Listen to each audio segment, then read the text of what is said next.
ಎಲ್ಲ ಮಕ್ಕಳಿಗೂ ಬೆಳಗಿನ ಶುಭೋದಯಗಳ ಮಕ್ಕಳ ಎಲ್ಲ ಚೆನ್ನಾಗಿದ್ದೀರಲ್ವಾ.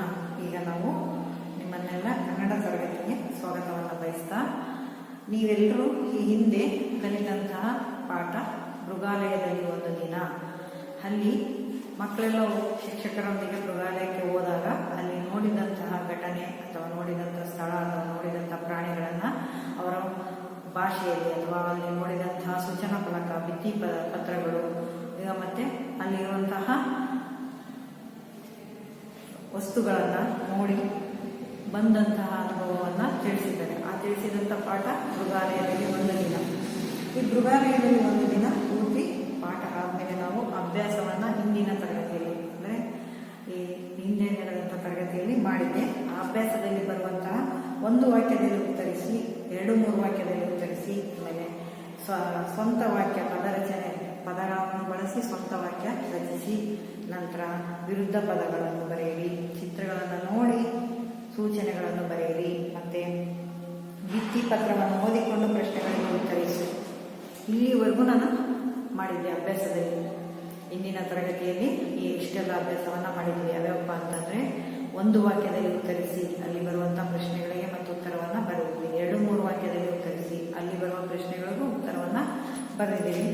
ಆ ನಂತರ ಸ್ವಂತ ಪದಗಳನ್ನು ಬಳಸಿ ಸ್ವಂತ ವಾಕ್ಯಗಳನ್ನು ರಚಿಸಿ, ವಿರುದ್ಧ ಪದಗಳು, ಚಿತ್ರಗಳನ್ನು ಕೊಟ್ಟಿದ್ದಾರೆ, ಆ ಚಿತ್ರಗಳನ್ನು ನೋಡಿ ಒಂದು ಸೂಚನೆಯನ್ನು ಬರೆಯೋದು ನಿಮಗೆ ತೋರಿಸಿ ಮತ್ತೆ ಬರೆಸಿದ್ದೀನಿ. ಆಮೇಲೆ ಒಂದು ಭಿತ್ತಿ ಪತ್ರವನ್ನು ಕೊಟ್ಟಿದ್ರು, ಆ ಭಿತ್ತಿ ಪತ್ರವನ್ನು ಓದಿ ಈ ಕಡೆಗೆ ಇರುವಂತಹ ಪ್ರಶ್ನೆಗಳಿಗೆ ಉತ್ತರವನ್ನು ಬರೆಯಲಿದೆ ಮಕ್ಕಳು. ಇಷ್ಟನ್ನು ಆಗಿದೆ ಅಲ್ಲ. ಇನ್ನೂ ಒಂದ್ಸಲ ಬರ್ಕೊಳ್ಳಿ. ನಿಮಗೆ ಆಗಿರೋದು ಯಾವುದ್ಯಾವುದು ಅಂದರೆ, ಒಂದು ವಾಕ್ಯದಲ್ಲಿ ಉತ್ತರಿಸಿ, 2-3 ವಾಕ್ಯದಲ್ಲಿ ಉತ್ತರಿಸಿ, ಸ್ವಂತ ವಾಕ್ಯಗಳನ್ನು ರಚಿಸಿ, ಆನಂತರ ವಿರುದ್ಧ ಪದ, ಹಾಗೆ ಇದು ಚಿತ್ರಗಳನ್ನು ಗಮನಿಸಿ ಸೂಚನೆಗಳನ್ನು ಬರೆಯಿರಿ, ಭಿತ್ತಿ ಪತ್ರಗಳನ್ನು ಓದಿ ಕೊಟ್ಟಿರುವ ಪ್ರಶ್ನೆಗಳಿಗೆ ಉತ್ತರವನ್ನು ಬರೆಯಿರಿ. ಇದು ಭಿತ್ತಿ ಪತ್ರ. ಇಲ್ಲಿ ಪ್ರಶ್ನೆಗಳಿದ್ದಾವೆ. ಈ ಪ್ರಶ್ನೆಗಳಿಗೆ ನೀವು ಈಗಾಗಲೇ ಉತ್ತರವನ್ನು ಬರೆದಿದ್ದೀರಿ ಮಕ್ಕಳ. ಇದನ್ನು ಇನ್ನೂ ಒಂದ್ಸಲ ನೋಡ್ಕೊಳ್ಬೇಕಿದ್ರೆ ನಾನು ಈ ಭಿತ್ತಿ ಪತ್ರ ಮತ್ತು ಇದನ್ನು ಒಂದ್ಸಲ ಹೇಳ್ತಾ ಹೋಗ್ತೀನಿ. ಮೊದಲು ಪುಸ್ತಕವನ್ನು ಓಪನ್ ಮಾಡ್ಕೊಳ್ರಿ. 73ನೇ ಪುಟ ಸಂಖ್ಯೆ 73 ನೋಡ್ಕೊಳ್ಳಿ. ತೋರಿಸ್ಬಿಟ್ಟೆ ಹೇಳ್ತೀನಿ. ಒಂದು ವಾಕ್ಯ, 2 ವಾಕ್ಯ, ಒಂದು ವಾಕ್ಯದಲ್ಲಿ ಮತ್ತು 2-3 ವಾಕ್ಯದಲ್ಲಿ ಹಿಂದೆ ನಿಮಗೆ ಬರೆಸಿದ್ದೀನಿ. ಅದನ್ನು ನೀವು ಓದ್ಕೊಳ್ಳಿ. ಇಲ್ಲಿ ನೋಡಿ, ವಿರುದ್ಧಾರ್ಥಕ ಪದಗಳನ್ನು ಬರೆಯಿರಿ.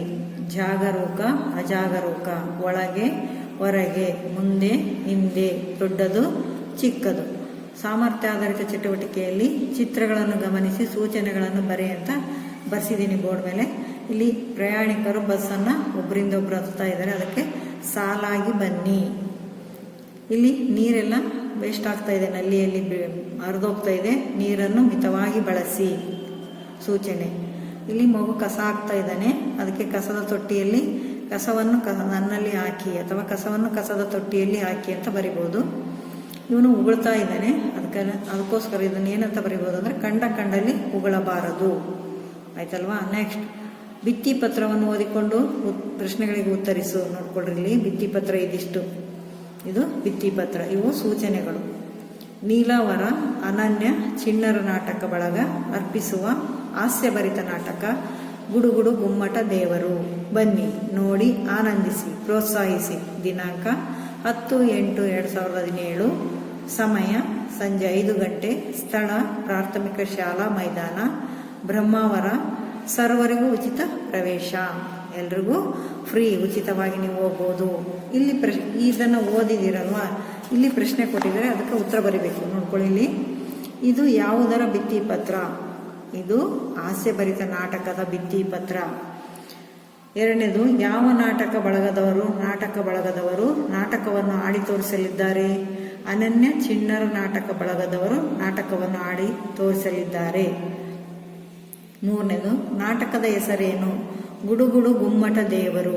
ನಾಟಕದ ಹೆಸರು ಗುಡುಗುಡು ಗುಮ್ಮಟ ದೇವರು. 4ನೇದು, ನಾಟಕ ಎಲ್ಲಿ ನಡೆಯುತ್ತದೆ? ಪ್ರಾಥಮಿಕ ಶಾಲಾ ಮೈದಾನ, ಬ್ರಹ್ಮಾವರ. ಇಲ್ಲಿ ನಾಟಕ ನಡೆಯುತ್ತೆ. ಮಕ್ಕಳು, ಇಷ್ಟನ್ನು ನಿಮಗೆ ಇಂದಿನ ತರಗತಿಯಲ್ಲಿ ನಾನು ಹೇಳಿದ್ದೆ. ಈಗ ಮುಂದೆ ನೋಡ್ಕೊಳ್ಳಿ, ಭಾಷಾಭ್ಯಾಸ. ಇದೆ ನೋಡಿ ಭಾಷಾಭ್ಯಾಸ. ನಾನು ಬೋರ್ಡ್ ಮೇಲೆ ಬರಿತಾ ಹೋಗ್ತೀನಿ. ಭಾಷಾಭ್ಯಾಸವನ್ನು ನೀವು ಬರ್ಕೋಬೇಕು. ಪುಸ್ತಕ ಓಪನ್ ಮಾಡ್ಕೊಂಡಿರಾ? 74ನೇ ಪುಟ ಸಂಖ್ಯೆಯಲ್ಲಿ ಭಾಷಾಭ್ಯಾಸ. ಈ ಪಾಠದಲ್ಲಿ ಬರುವ ಬಹುವಚನ ಪದಗಳನ್ನು ಆರಿಸಿ ಬರೆಯಿರಿ. ಈ ಪಾಠವನ್ನು ಓದಿದಿರಲ್ವಾ? ಇದರಲ್ಲಿ ಬಹುವಚನ ನಿಮಗಾಗಲೇ ಹೇಳಿದ್ವಿ. ಏಕವಚನ ಅಂದ್ರೇನು, ಬಹುವಚನ ಎಂದರೇನು, ಅಂದಿರು, ಗಳು ಮತ್ತು ರು ಬರೋದೆಲ್ಲ ಬಹುವಚನಗಳು. ಏಕವಚನ ಅಂದರೆ ಒಂದು, ಅದು ಇದು ಅನ್ನೋದಿರುತ್ತಲ್ಲ ಆ ಥರ. ಒಂದು ಕೋಲು ಅಷ್ಟೇ, ಕೋಲುಗಳು ಅಂದರೆ ಬಹುವಚನ, ಕೋಲು ಅಂದರೆ ಏಕವಚನ. ಪುಸ್ತಕ ಒಂದೇ, ಪುಸ್ತಕಗಳು ಭಾಳ ಅಲ್ಲ, ಪುಸ್ತಕಗಳು. ಬೆರಳು ಒಂದೇ, ಇದು ಏಕವಚನ. ಬೆರಳುಗಳು ಅಂದರೆ ಇದು ಬಹುವಚನ. ಈ ಥರ ನಾವು ಹೇಳಿದ್ವಿ. ಅದರಲ್ಲಿ ಈ ಪಾಠದಲ್ಲಿ ಬರುವಂಥ ಬಹುವಚನಗಳನ್ನು ನೀವು ಬರೀಬೇಕು. ನೋಡ್ಕೊಡ್ರಿ, ನಾನು ಬರಿತಾ ಹೋಗ್ತೀನಿ. ಪಾಠದಲ್ಲಿ ಬರುವ ಬಹುವಚನ ಪದಗಳನ್ನು ಬರೆಯಿರಿ. ಪಾಠದಲ್ಲಿ ಬರುವ ಬಹುವಚನ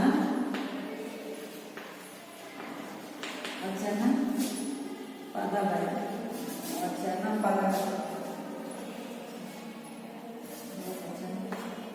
ಪದಗಳನ್ನು ಬರೆಯಿರಿ.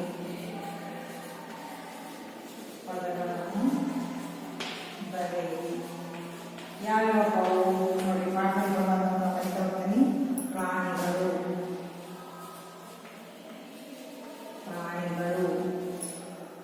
ಗುರುಗಳು, ಪಕ್ಷಿಗಳು,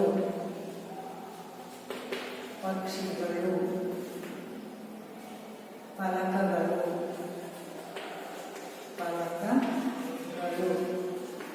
ಆಮೇಲೆ ಚಾಲಕರು,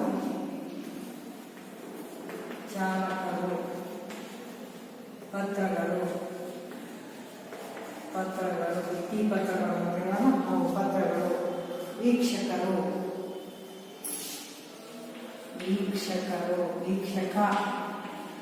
ವೀಕ್ಷಕರು ಅಂದರೆ ಬಹಳ ಜನ. ತಿನಿಸುಗಳು,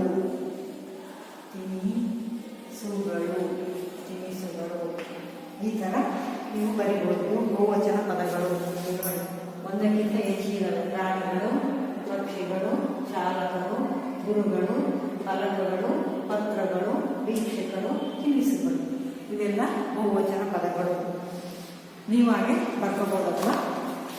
ಇಲ್ಲಿ ಬರ್ಕೋಬೋದು. ನೀವು ಗ್ಯಾಪ್ ಕೊಟ್ಟಿದ್ದಾರೆ ಅಲ್ಲಿ ನೀವು ಬರಿತಾ ಹೋಗಿ. ನೆಕ್ಸ್ಟ್ ಕೆಳಗೆ ಬನ್ನಿ. ಕೊಟ್ಟಿರುವ ವಾಕ್ಯಗಳನ್ನು ಶೀಘ್ರಗತಿಯಲ್ಲಿ ಹೇಳು ಮತ್ತು ಗೆಳೆಯರಿಂದ ಹೇಳಿಸಿ. ಶೀಘ್ರಗತಿಯಲ್ಲಿ ಅಂದರೆ ಫಾಸ್ಟಾಗಿ ಹೇಳ್ತಿರ್ಬೇಕು. ಹೆಂಗೆ ಹೇಳೋದಂದರೆ, ತರೀಕೆರೆ ಏರಿ ಮೇಲೆ 3 ಕರಿಮರಿ ಮೇಯ್ತಿತ್ತು ಅಂತ ಬರ್ತೀವಿ. ಹೀಗೆ ಫಾಸ್ಟಾಗಿ. ತರೀಕೆರೆ ಏರಿ ಮೇಲೆ 3 ಕುರಿಮರಿ, ತರೀಕೆರೆ ಏರಿ ಮೇಲೆ 3 ಕುರಿಮರಿ. ಈ ಥರ ಭಾಷೆ ಹೇಳಿದಾಗ ನಿಮಗೆ ಉಚ್ಚಾರ ಸ್ಪಷ್ಟವಾಗುತ್ತೆ ಅನ್ನೋದು ಇಲ್ಲಿಯ ಸ್ಪಷ್ಟತೆ. ಅದೇ ಅತ್ತಳ, ವಿತ್ತಳ, ಸುತ್ತಳ, ರಸತಾಳ, ತತಾಳ, ತಳಾತಳ, ಮಹಾತಾಳ, ಪಾತಾಳ. ಅಲ್ಲಿ ಲಾಳ ಅಂತ ಬರುತ್ತಲ್ಲ, ಹಾಗೆ ಅತ್ತಳ, ವಿತ್ತಳ, ಸುತ್ತಳ, ರಸತಾಳ, ತಳಾತಳ, ಮಹಾತಾಳ, ಪಾತಾಳ. ಅದೇ ರೀತಿ ಕುದುರೆ ಓಡುತ್ತೆ, ಕುಂಕುಮ ಚೆಲ್ಲುತ್ತೆ. ಕುದುರೆ ಓಡುತ್ತೆ, ಕುಂಕುಮ ಚೆಲ್ಲುತ್ತೆ ಅಂದಾಗ ನೀವು ಅದನ್ನು ಫಾಸ್ಟಾಗಿ ಹೇಳ್ಕೊಂತ ಹೋಗ್ಬೋದು. ಕುದುರೆ ಓಡುತ್ತೆ, ಕುಂಕುಮ ಚೆಲ್ಲುತ್ತೆ, ಕುದುರೆ ಓಡುತ್ತೆ, ಕುಂಕುಮ ಚೆಲ್ಲುತ್ತೆ ಅಂತ.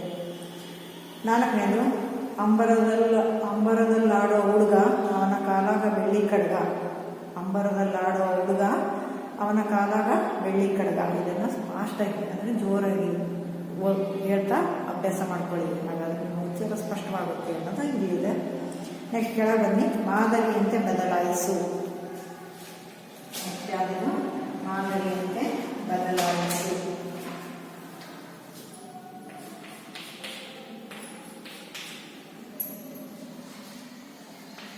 ಮಾದರಿಯಂತೆ ಬದಲಾಯಿಸು. ನಾವು ಏನು ಮಾಡಿದ್ರೆ ಮಾದರಿಯಂತೆ ಬದಲಾಯಿಸಕ್ಕೆ ನೋಡೋಣ. ಇಲ್ಲಿ ಮಾದರಿಗಳು, ಮಾದರಿ ಏನು ಕೊಡ್ತಾರೆ? ಆರು, ಆರುತ್ತಾನೆ, ಆರುತ್ತಾನೆ, ಆರುವನು, ಆರುವನು, ಆರುವನು,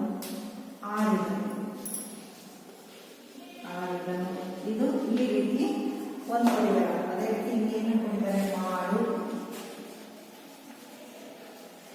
ಮಾಡು, ಊದು, ಹಾಡು. ಅದೇ ರೀತಿ ಇನ್ನೊಂದು ಬರೆಯುವುದು ಓಡು,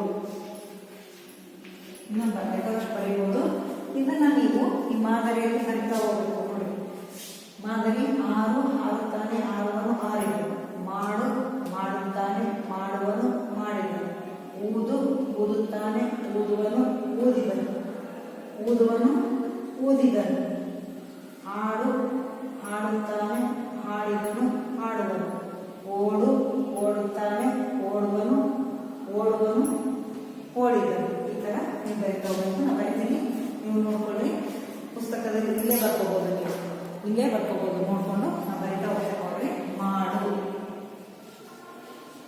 ಮಾಡು ತಾನೆ, ಅನಂತರ ಮಾಡುವನು, ಮಾಡುವನು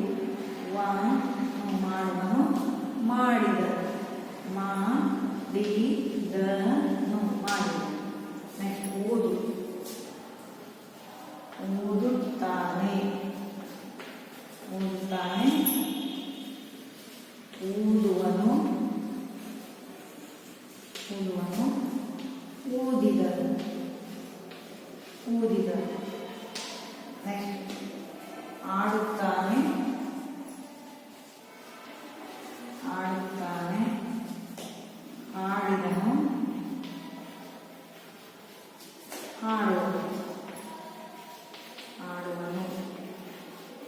ಅದೇ ಇಷ್ಟೊಂದು ಬೇಕಾದಷ್ಟು ಮಾಡುತ್ತೇವೆ. ಈಗ ಇದು ಓಡು, ಓಡುತ್ತಾನೆ ಓಡಿದನು ಓಡಿದನು ಓಡುವನು ಓಡುವನು. ಈ ಥರ ಮಕ್ಕಳೇ ಅದನ್ನು ಚೆನ್ನಾಗಿ ನೋಡಿಕೊಂಡು ಬರೀಬೇಕು. ಮಾದರಿ ಬಂದು ಕೊಟ್ಟಿದ್ದಾರೆ ಅವರು, ನೀವು ಉಳಿದನ್ನೆಲ್ಲ ನಿಮಗೆ ಬರಿತಾ ಹೋಗ್ಬೇಕು. ಅರ್ಥ ಆಯ್ತಲ್ವಾ? ಈ ರೀತಿ ಇದು ಮಾದರಿಯಂತೆ ಬದಲಾಯಿಸು. ಒಂದನ್ನು ಕೊಟ್ಟಿದ್ದಾರೆ, ಅದಕ್ಕೆ ನೀವು ಇನ್ನೊಂದನ್ನು ಬರಿಬೇಕು. ಮತ್ತೆ ಈಗ ಪುಟ ತಿರುಗಿಸ್ಕೊಳ್ಳಿ. ಪುಟ ಸಂಖ್ಯೆ 75. ಪುಟ ಸಂಖ್ಯೆ 75ರಲ್ಲಿ ಮಾದರಿ ವಾಕ್ಯಗಳನ್ನು ಗಮನಿಸಿ ನೀಡಿರುವ ಶಬ್ದಗಳಿಗೆ ವಾಕ್ಯಗಳನ್ನು ಬರೆಯಿರಿ. ನೋಡಿ, ಮಾದರಿಯನ್ನು ಕೊಟ್ಟರೆ ರಾಜು ಮೃಗಾಲಯಕ್ಕೆ ಹೋಗು, ಅದನ್ನು ಸೇರಿಸಿ ರಾಜು ಮೃಗಾಲಯಕ್ಕೆ ಹೋದನು, ರಾಜು ಮೃಗಾಲಯಕ್ಕೆ ಹೋಗುತ್ತಾನೆ, ರಾಜು ಮೃಗಾಲಯಕ್ಕೆ ಹೋಗುವನು. ಅದೇ ರೀತಿ ನಿಮ್ಗೆ ಇನ್ನು 3 ಕೊಟ್ಟಿದ್ದಾರೆ. ರಾಮ ಹಣ್ಣನ್ನು ತಿನ್ನು ಅಂತ ಕೊಟ್ಟಿದ್ದಾರೆ. ನೋಡ್ಕೊಳ್ಳಿ, ಇದನ್ನ ನೋಡ್ಕೊಂಡು ಇನ್ನೊಂದ್ಸಲ ಹೇಳ್ತೀನಿ, ತೋರಿಸ್ಬಿಟ್ಟು ಹೇಳಿ ಆಮೇಲೆ ಬರೀತೀನಿ. ನೋಡ್ಕೊಳ್ಳಿ. ಮಾದರಿ ವಾಕ್ಯಗಳನ್ನು ಗಮನಿಸಿ ನೀಡಿರುವ ಶಬ್ದಗಳಿಗೆ ವಾಕ್ಯಗಳನ್ನು ಬರೆ. ಅಂದರೆ ಇಲ್ಲಿ ಮಾದರಿ ಇದಿಷ್ಟು. ಈ ಮಾದರಿ ಏನು ಕೊಟ್ಟಾರೆ ಅಂದರೆ ರಾಜು ಮೃಗಾಲಯಕ್ಕೆ ಹೋಗು, ಈ 3 ಪದಗಳನ್ನು ಕೊಟ್ಟಾರೆ. ಅದನ್ನೇ ವಾಕ್ಯಗಳನ್ನು ಕೆಳಗಡೆ 3 ವಾಕ್ಯಗಳನ್ನು ಮಾಡಿದ್ದಾರೆ ಅವರು. ಏನಂತ ಮಾಡಿದ್ದಾರೆ? ರಾಜು ಮೃಗಾಲಯಕ್ಕೆ ಹೋದನು, ರಾಜು ಮೃಗಾಲಯಕ್ಕೆ ಹೋಗುತ್ತಾನೆ, ರಾಜು ಮೃಗಾಲಯಕ್ಕೆ ಹೋಗುವನು. ಈ 3 ವಾಕ್ಯವನ್ನು ಇಲ್ಲಿ ಕೊಟ್ಟಿರುವ ಮಾದರಿಯಲ್ಲಿ ತಗೊಂಡು ಮಾಡಿದ್ದಾರೆ. ಈಗ ನಾವು ಅಥವಾ ನೀವು ಈಗ ಮಾಡಬೇಕಾಗಿರೋದೇನಪ್ಪ ಅಂದರೆ ರಾಮ ಹಣ್ಣನ್ನು ತಿನ್ನು. ಇಲ್ಲಿ ನೀವು 3 ವಾಕ್ಯ ಬರಿಬೇಕೀಗ. ರಾಮ ಹಣ್ಣನ್ನು ತಿಂದನು, ರಾಮ ಹಣ್ಣನ್ನು ತಿನ್ನುತ್ತಾನೆ, ರಾಮ ಹಣ್ಣನ್ನು ತಿನ್ನುವನು. ಇದು 3 ವಾಕ್ಯಗಳನ್ನು ನೀವು ಇಲ್ಲಿ ಬರಿಬೇಕು ಮಕ್ಕಳ. ನೋಡ್ಕೊಳ್ಳಿ ಇನ್ನೂ ಒಂದ್ಸಲ. ಈ ರಾಜು ಮೃಗಾಲಯಕ್ಕೆ ಹೋಗು ಅನ್ನೋದನ್ನು ಇಲ್ಲಿ 3 ವಾಕ್ಯ ಮಾಡಿದ್ದಾರೆ. ರಾಮ ಹಣ್ಣನ್ನು ತಿನ್ನು ಅನ್ನೋದನ್ನು 3 ವಾಕ್ಯ ಬರಿಬೇಕು ಮಕ್ಕಳ. ಇದನ್ನು ನೋಡ್ಕೊಳ್ಳಿ ಚೆನ್ನಾಗಿ. ಇನ್ನೂ ಒಂದ್ಸಲ. ಇಲ್ಲಿ ರಾಜು ಮೃಗಾಲಯಕ್ಕೆ ಹೋಗು ಅನ್ನೋದನ್ನು ಮಾದರಿ 1, ರಾಜು ಮೃಗಾಲಯಕ್ಕೆ ಹೋದನು, ರಾಜು ಮೃಗಾಲಯಕ್ಕೆ ಹೋಗುತ್ತಾನೆ, ರಾಜು ಮೃಗಾಲಯಕ್ಕೆ ಹೋಗುವನು. ಇದೇ ರೀತಿ ನಾವು ಇದು 3 ಪದಗಳನ್ನು ಸೇರಿಸಿ ಮಾಡಬೇಕು. ರಾಮ ಹಣ್ಣನ್ನು ತಿನ್ನು, ರಾಮ ಹಣ್ಣನ್ನು ತಿಂದನು, ರಾಮ ಹಣ್ಣನ್ನು ತಿನ್ನುತ್ತಾನೆ, ರಾಮ ಹಣ್ಣನ್ನು ತಿನ್ನುವನು. ಇಷ್ಟನ್ನು ನೀವು ನೋಡಿ ಬರ್ಕೋಬೇಕು ಮಕ್ಕಳ. ನಾನು ಬೋರ್ಡ್ ಮೇಲೆ ಬರಿತೀನಿ ನೋಡಿ. ಒಂದು ರಾಮ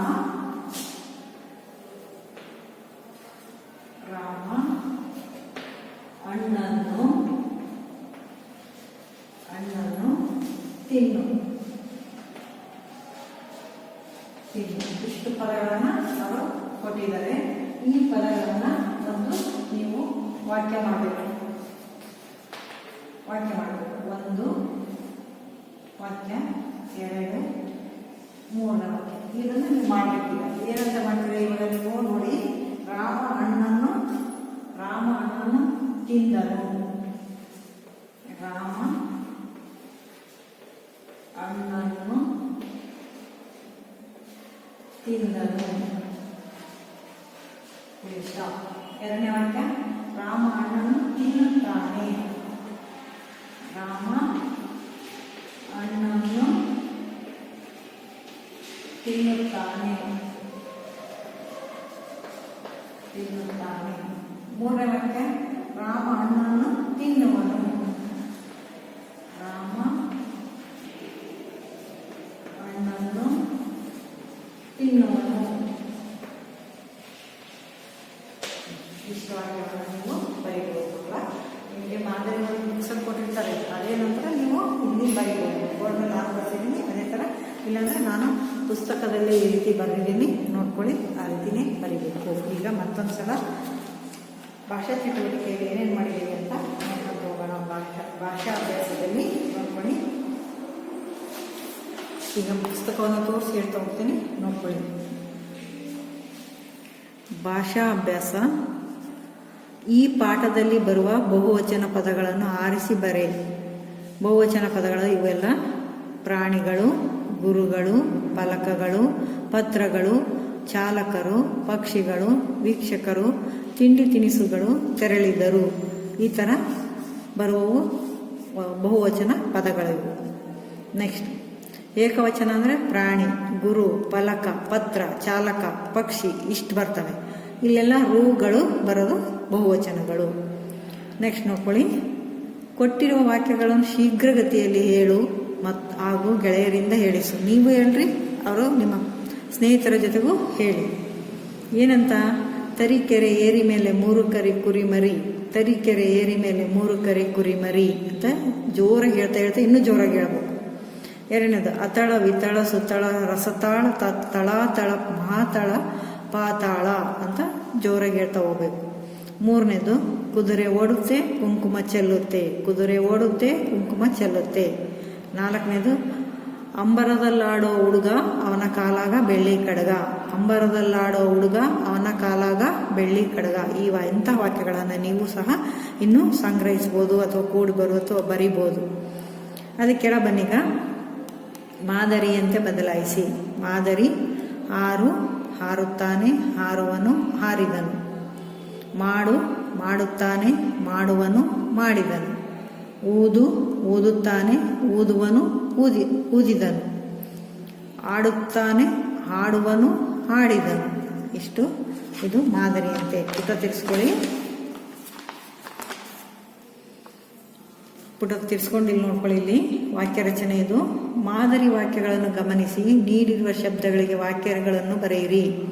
ಮಾದರಿ ಇದು. ಈ 3 ಮಾದರಿ ಅಂತ ಕೊಟ್ಟಿದ್ದಾರೆ. ಇಲ್ಲಿವರೆಗೂ ಮಾದರಿ. ಇದನ್ನು ನೋಡ್ಕೊಂಡು ನಾವು ಕೆಳಗಡೆ 3 ವಾಕ್ಯಗಳನ್ನು ರಚನೆ ಮಾಡಬೇಕು. ಮಾದರಿ ಏನು ಕೊಟ್ಟಾರೆ? ರಾಜು ಮೃಗಾಲಯಕ್ಕೆ ಹೋಗು ಅಂತ ಬ್ರಾಕೆಟಲ್ಲಿ ಕೊಟ್ಟಾರೆ.